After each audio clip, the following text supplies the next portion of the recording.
இங்க பாருங்க, ஆள் சேர்த்துக்கிட்டு சண்டைக்கு போற மரபு எனக்கு இல்லை. இப்போ எங்க அண்ணன் எடுத்துக்கிட்டீங்க, எங்க தலைவரை எதுக்க உலக நாடுகளின் படையை துணை தேடி சிங்களர்கள் வந்தாங்களே ஒழிய அத்தனை படையை எதிர்க்க எங்க அண்ணன் எந்த நாட்டிலையும் ஆள் சேர்க்கல. சொந்த நாட்டு மக்களை, சொந்த இன மக்களை வச்சுட்டு தான் போராடினார். அப்படிதான் நான் என் எதிரியை நான் தனியா தான் சந்திப்பேனே ஒழிய, நான் இங்க பாருங்க, ஒரு நாய் 4 நாயை சேர்த்துக்கிட்டு வேட்டைக்கு போனா சரியா இருக்கும்.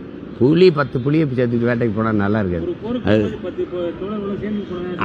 அது இங்க பாருங்க, கூட்டத்தில் நிக்க வீரமோ துணிவோ தேவையில்லை, தனிச்சு நிக்கத்தான் வீரமும் துணிவும் தேவைப்படுது. நாங்க வீரர்கள் தனிச்சு நிக்கிறோம், மோதுறோம். அதுல போயிட்டு அவர் செய்யறாரு, அதே இதை நீங்க இத்தனை பேர் 100 தடவை கேட்குறீங்க, கூட்டணி இல்லாம எப்படி, கூட்டணி இல்லாம எப்படின்னு. ஒருத்தர் கூட கொள்கை இல்லாம எப்படின்னு யாரும் கேட்க மாட்டீங்க. கூட்டணி இல்லாம எப்படி வெல்ல முடியும்? கூட்டணி வச்சா தான் வெல்ல முடியும்னு என்ன மரபா இல்ல சட்டமா?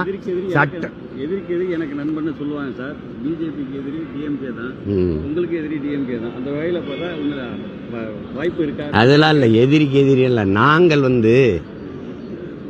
எதிரியை தீர்மானிச்சுட்டு தான் களத்துக்கு சண்டைக்கு வந்தோம்.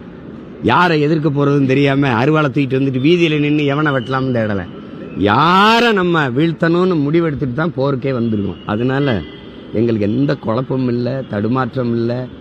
அதனால ஒரு குழப்பமும் இல்லை. நீங்க இன்னொரு 4-5 மாசத்துல தெரிஞ்சிடும் யார் யார் எங்க போறாங்க அப்படின்னு, நாங்க எங்க நிக்க போறோம்னு உங்களுக்கு தெரிஞ்சிடும். அதனால அதுல கூட எங்களுக்கு எந்த குழப்பமும் இல்லை. உங்களுக்கு குழப்பம் இருந்தா தெளிவா இருங்க.